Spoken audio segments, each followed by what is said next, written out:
በደቡብ ምዕራብ ኢትዮጵያ ክልል ዳውሮ ዞን ዲሳ ወረዳ በተቀሰቀሰ የወባ በሽታ የሰዎች ሕይወት እያለፈ እንደሚገኝ የወረዳው ነዋሪዎችና የሕክምና ባለሙያ ለዶይቼ ቬለ ገለጹ። ሾታ በተባለ አንድ ቀበሌ ብቻ ባለፈው ሳምንት ምርመራ ከተደረገላቸው 127 ታማሚዎች መካከል 102ቱ በወባ በሽታ የተያዙ መሆናቸው መረጋገጡን የሕክምና ባለሙያ ለዶይቼ ቬለ ተናግረዋል። ሸዋንግዛ ወጋየሁ በደቡብ ምዕራብ ኢትዮጵያ ክልል ዳውሮ ዞን ከቅርብ ጊዜ ወዲህ እየበረታ የመጣው የወባ በሽታ ነዋሪዎችን ስጋት ላይ ጥሏል።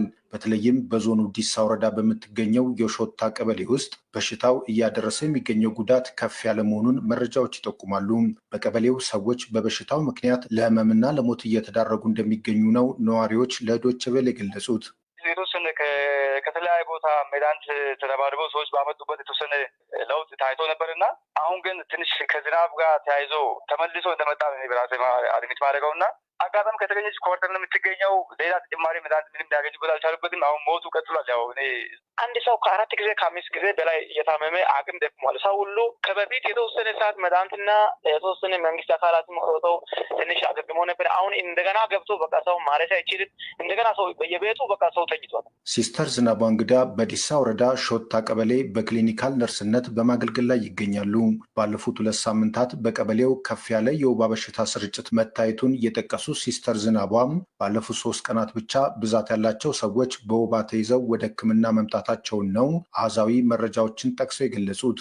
አንዴ ይቀንሳል፣ አንዴ ይጨምራል። ሰሞኑ ደግሞ በጣም ከቀነሰ በኋላ አሁን ደግሞ በዚህ ሰሞን በጣም እየጨመረ ነው። ለምሳሌ እኔም ከትላንት ወዲህ ቶታሊ 127 ሰው ነው ምናምን ቶታሊ ሐኪም ቤት ከዛ ውስጥ ፖዚቲቭ የሆኑት 102 ሰዎች ፖዚቲቭ ሆኗል። 20 ሰው ብቻ ነው ኔጌቲቭ ሆነው። አብዛኞቹ ታማሚዎች ወደ ሕክምና እየመጡ የሚገኙት ሰውነታቸው ከደከመ በኋላ በመሆኑ ለተጨማሪ ሕክምና ወደ አጎራባሽ ጤና ጣቢያዎች እንደሚላኩ ሲስተር ዝናቧ ተናግረዋል። ያም ሆኖ የመጓጓዣ እጦትን ጨምሮ በተለያዩ ምክንያቶች ተጨማሪ ሕክምና ወዳለበት ተቋም መሄድ ባለመቻላቸው ሕይወታቸው ያለፉ ሰዎች መኖራቸውን እንደሚያውቁ ጠቅሰዋል። አሉ ሰሞኑም የሞቱ ሰዎች አሉ። ብሌድ ባንክ ወዳለበት ሄደሽ መታየት ማለት መታከም አለብሽ አለምሽ ምናምን ብዬ እሺ ብላ እኔ ወደ ቤት ሄጄ ታከማለሁ ምናምን ብላ ሄደች። በቃ እኔ ሰዎቹን ስጠይቃቸው ሄደች እንደምናምን ብዬ ስጠይቃቸው አልሄደችም ምናምን አሉ። 15 ቀን በኋላ ሞተች። ማለትም በጣም አኔሚክ ነች። ስትታከም አይቻት በጣም ፈርቼ ነግሬያታለሁ። መለሰ የሚባል ሰውየው በወባ ምክንያት ላይ ሞተው ደግሞ አሉ። ሰሞኑም የሞቱ ሰዎች አሉ እየታከሙ አኔሚክ ሆኖ ሌላ ቦታ ሄደው መታከም ያለባቸው አኔሚክ ሆኖ በቤት የሞቱትም አሉ ማለት። ዶይቼ ቬለ በዲሳ ወረዳ የተከሰተውን የወባ በሽታ አስመልክቶ ያነጋገራቸው የወረዳው ጤና ጽሕፈት ቤት ኃላፊ አቶ አንድነት አየለን በወረዳው የወባ በሽታ መቀስቀሱን አረጋግጠዋል። ኃላፊው በበሽታው ሕይወታቸው ያለፉና የታመሙ ሰዎችን ቁጥር ለመጥቀስ ቢቸገሩም በሽታውን የመከላከልና ታማሚዎችን የማከሙ ስራ ግን እየተከናወነ ይገኛል ብለዋል። ወባ ደግሞ በእኛ አካባቢ ብቻ ሳይሆን መላ ኢትዮጵያ ላይ ነው ያለው። ወቅቱ ነው። እኛ ደግሞ የሚያስፈልገን ነገር የመከላከልን ስራ አጠቃላይ እየሰራንን ግባቱ መንግስትም እያቀረበ ነው። ስለዚህ ያሉ ችግሮቹን ከመንግስት ጋር በቅርበት ከዞን ከክልል ጋር እየሰራንን ያለ ነው። ሽፋኑ ምን ይመስላል? የመጨመር የመቀነስ አዝማሚ ያለው በተለይ ካለፉት 2 ሳምንታት ወዲህ እሱ አይነገርም። እሱ በትክክል የጨመረውን የቀነሰውን በህጋዊ ደብዳቤ የያዘው አካል ይዞ ለመጣው መረጃ ይሰጣል እንጂ ይሄ ነው ሲባል አይሰጥም። መረጃ ነው፣ ደንብ አለው። ጤና መረጃ ዝም ብሎ አይሰጥም። በኢትዮጵያ የወባ በሽታ በሚሊዮኖች ለሚቆጠሩ ሰዎች ዋነኛ የጤና ችግር መሆኑን መረጃዎች ይጠቁማሉ።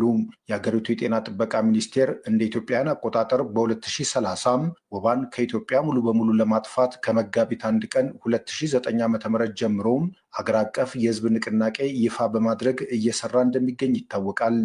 ለዶይቼ ቬለ ሸዋንግዛ ወጋየሁ ከሐዋሳ። ጋምቤላ የባሮ ወንዝ በአጠገቧ እየፈሰሰ የውሃ እጦት ተጋርጦባታል።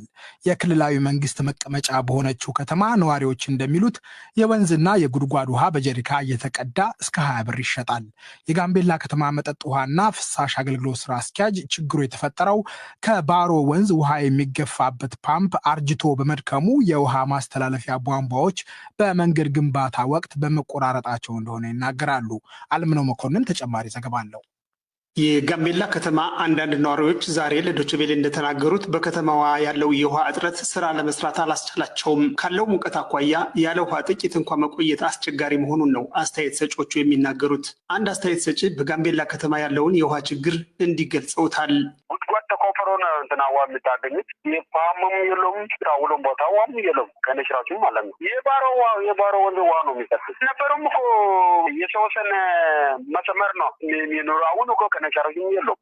ኩረ የነበሩም ውሃ እዛ ጋር ነው የተቆፈሩም ነበሩም ውሃ ደርቋል። የለም ከነሽራችን በጣም ከባድ ነው። የቧንቧ ውሃ ከቀዱ 1 ዓመት እንዳለፋቸው የነገሩን ሌላዋ አስተያየት ሰጪ የጉድጓድ ውሃም በመድረቁ የውሃው ችግር አሳሳቢ መሆኑን ነው በምሬት የነገሩን። የጉድጓድ ውሃም የለም ጠፋ። አሁን ደግሞ ደረቀ። እሱ ቧንቧ የለችም ጠፋ። የባሮ አያጋሪዎች ከባሮ ያመጡ 20 ብር ይሸጣል። ገሪፋ የውሃ ጉዳይማ እጅግ በጣም ያስፈልጋል። ጋምቤላ ላይ ቧንቧ አለን እኛ አመት አልፎናል። እኛ ቤት ሳትመጣ በቃ። የከተማዋ ውሃና ፍሳሽ አገልግሎት ውሃ በቦቴ ማከፋፈል ቢሞክርም ባለቦቴዎቹ በከፍተኛ ዋጋ ለሌሎች አካላት በውድ ዋጋ እየሸጡ በመሆኑ ተራው ነዋሪ ተጠቃሚ መሆን እንዳልቻለ አስተያየት ሰጪዎቹ ይገልጻሉ። በተለይ ባሮ ወደ አካባቢ ያሉ ውሃ ተደራሽነሽ የጥያቸውም በተለይ አሁን ዘመናውን በጭራሽ የለም። ወጤቶች ከተማ ላይ እንደገና ውሃ ፈሳሽ ማጠራቀሚያ ቦቶ ላይ ሄዶ ከግቢ ይቀዳል። ይህን መቅዳት በሚያደርጉበት ሰዓት እንደ ሻጭ ነው። ውሃ ፈሳሽ ጋር ስምምነት ኖሮ ይሸጣሉ። ለነሱ ብለቦች ቦቴ 2,000 ብር 2,500 ምናምን ይሰጠኛል። እንደገና ያ ውሃ ለባለ ሆቴል ቤቶች በ5,000 4,000 ምናምን ላቤት ይሸጡታል። እናም እንደዚ አይነት ምክንያቶች ውሃ ትንሽ ጥረቶች አሉ። የከተማ ነዋሪዎች የጋምቤላ የውሃ ችግር ከችግርም በላይ ነው ይላሉ።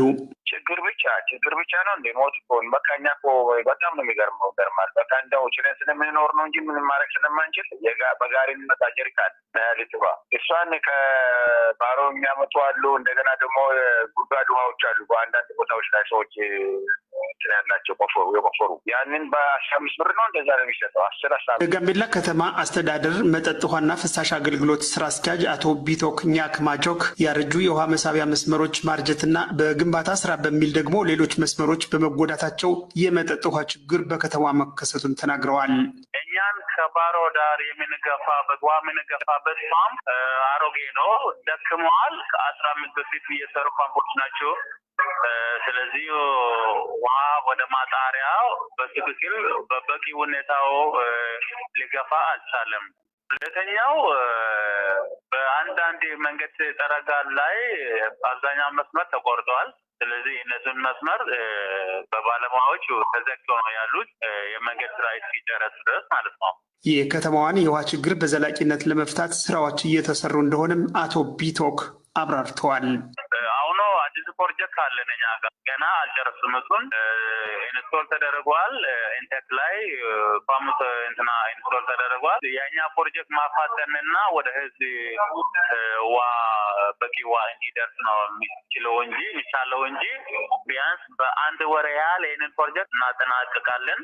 በውሃ ቦቴዎች የሚሰራጨው ውሃ ለጊዜው በከተማዋ ተከስቶ በነበረው የኮሌራ በሽታ ምክንያት ለጊዜው መቋረጡን ያመለከቱት ስራ አስኪያጁ ውሃ በኮንትሮባንድ ይሸጣል የሚለውን ስሞታ ግን ሐሰት ነው ብለውታል። ጋምቤላ ማረሚያ ቤት ለጋምቤላ ዩኒቨርሲቲ፣ በክልሉ ለሚገኙ የጸጥታ ተቋማት፣ ለጋምቤላ ሆስፒታል እና ለቤተ መንግስት ውሃ በቦቴ እንዲቀርብ መወሰኑን የተናገሩት ስራ አስኪያጁ ይህን ስራ ለመስራት ያልተመረጡ የውሃ ቦቴ ባለንብረቶች የሚያስወሩት የሐሰት ወሬ እንደሆነ ነው ስራ አስኪያጁ የተናገሩት።